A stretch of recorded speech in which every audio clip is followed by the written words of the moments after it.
The beauty of our ಶಾಸ್ತ್ರಗಳು ಎಲ್ಲಿ ಅಂತಂದ್ರೆ ಮಗು ಒಂದು ಗರ್ಭಿಣಿ ಅಂತ ಗೊತ್ತಾದ್ಮೇಲೆ ಮಾಡೋದಲ್ಲ, but still we have a potential to prepare our cells even before we plan for pregnancy. ಗರ್ಭವತಿ ಆಗಬೇಕು ಅಂತ ಯಾರು ವಿವಾಹಿತರು ಡಿಸೈಡ್ ಮಾಡ್ತಾರೆ, ಅದಕ್ಕೆ ಮುಂಚೆನೆ ಕೆಲವು ಸಿದ್ಧತೆಗಳನ್ನ ಮಾಡ್ಕೋಬೇಕು ಅಂತ ಹೇಳುತ್ತೆ. ಅದೇ ಗರ್ಭಾಧಾನ ಸಂಸ್ಕಾರ. ಗರ್ಭಸಂಧಾರ್ಯತೆ ಏನ?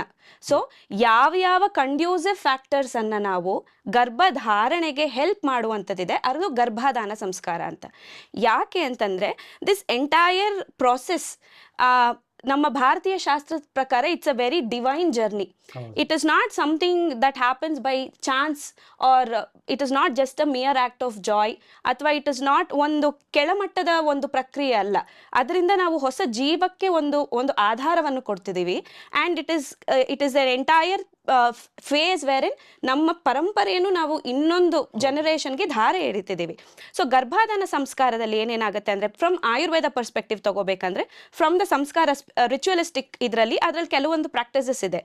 ನೀವು ಅಂದರೆ ಮದುವೆ ಆದ ತಕ್ಷಣ ಈಗ ಏನು ಒಂದು ಮೊದಲನೆಯ ರಾತ್ರಿಗೆ ಮುಂಚೆ ಒಂದು ಸಂಸ್ಕಾರಗಳಿರುತ್ತೆ, ಅದರಲ್ಲಿ ಇದಿರುತ್ತೆ, ನಮಗೆ ಅದು ಗಮನಕ್ಕೆ ಬಂದಿರೋದಿಲ್ಲ. ಕೆಲವೊಂದು ಅದಕ್ಕೆ ಅಂತ ವಿಧಿಗಳು, ವಿಧಾನಗಳು, ತಿಥಿ ನಕ್ಷತ್ರವನ್ನು ನೋಡಿ ಇಟ್ಟಿರುವಂಥದ್ದಿರುತ್ತೆ. ಸೊ ಏನಕ್ಕೆ ಅಂತಂದ್ರೆ, ವಿವಾಹಿತ ಗಂಡು ಮತ್ತು ಹೆಣ್ಣು ಏನಿದ್ದಾರೆ ಅವರು ದೈವಿಕವಾಗಿ ಒಂದು ಜೀವವನ್ನು ಬರ್ಮಾಡ್ಕೋಬೇಕು ಅಂತ ಒಳಗಡೆಗೆ. So that's the entire concept behind it.